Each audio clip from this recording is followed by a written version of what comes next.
Faut-il mieux payer avec ça ou avec un chéquier? Quelle transaction favorisée pour l'environnement? Et d'ailleurs, en moyenne, combien de CO2 vous émettez à chaque fois que vous utilisez de l'argent? Grâce à cette vidéo, vous allez voir l'argent autrement.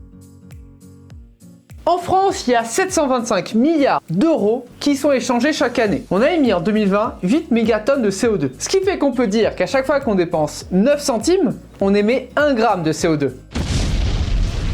Ce raisonnement peut vous surprendre, mais utiliser de l'argent, c'est consommer. Consommer, c'est émettre du CO2. Toutes ces consommations ne se valent pas, mais en moyenne, retenez ça. 9 centimes égale 1 gramme de CO2.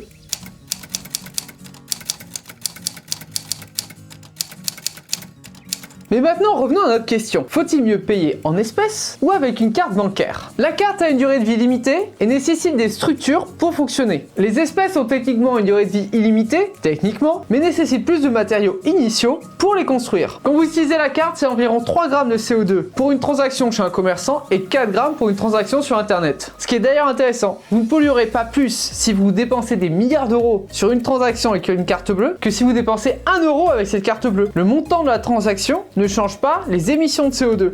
Et alors les espèces dans tout ça? C'est environ 22 grammes de CO2 si vous payez 40 euros en liquide, avec des billets et des pièces. C'est le pire des paiements. Et bien sûr, le montant en CO2 va dépendre de la mixité. Si vous prenez plus de pièces, vous allez mettre plus de CO2. Mais comment expliquer ça? Quand vous utilisez de l'argent liquide, au bout d'un moment, cet argent liquide va être amené à la banque et va transiter de banque en banque. Donc l'argent liquide nécessite des infrastructures, des transports tels que des fourgons blindés, et c'est donc très polluant.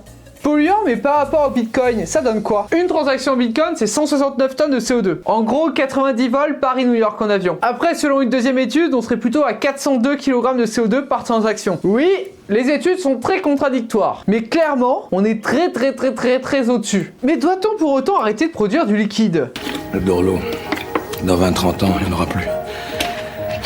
Un peu comme sur la vidéo sur ma chaîne qui concerne les médicaments, ça n'est pas parce qu'on connaît les émissions en CO2 des médicaments qu'on doit arrêter de faire des médicaments. Mais on doit regarder là où on émet du CO2 dans la fabrication pour essayer de le changer. Et c'est ce qu'a fait la BCE. En connaissant les chiffres d'émissions de CO2 associés à la création de monnaie, elle travaille actuellement pour réduire cet impact.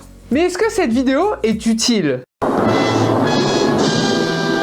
En moyenne, en 2014, chacun a effectué 150 paiements par carte bleue par an. Ces transactions engendrent 525 grammes de CO2, un demi-kilo. Pour chaque chèque, c'est 15 grammes de CO2. Donc si du jour au lendemain, on arrêtait la carte bleue pour le remplacer par des chèques, on émettrait 1,7 kg de CO2 en plus sur l'année juste dû aux transactions. Ce qui fait que sur une vie de 80 ans, ça représente 0,138 tonnes. Autrement dit, moins d'un dixième d'un vol Paris-New York en avion. Alors clairement, c'est pas avec ça qu'on va révolutionner le monde, c'est déjà un début, mais au moins vous en savez plus sur le sujet. Et je vous invite d'ailleurs à regarder l'impact du choix de votre banque sur vos émissions en CO2. C'est énorme. En tout cas, avec tout ça, on peut voir que la monnaie autrement. C'était Francis Boyer de Voir Autrement.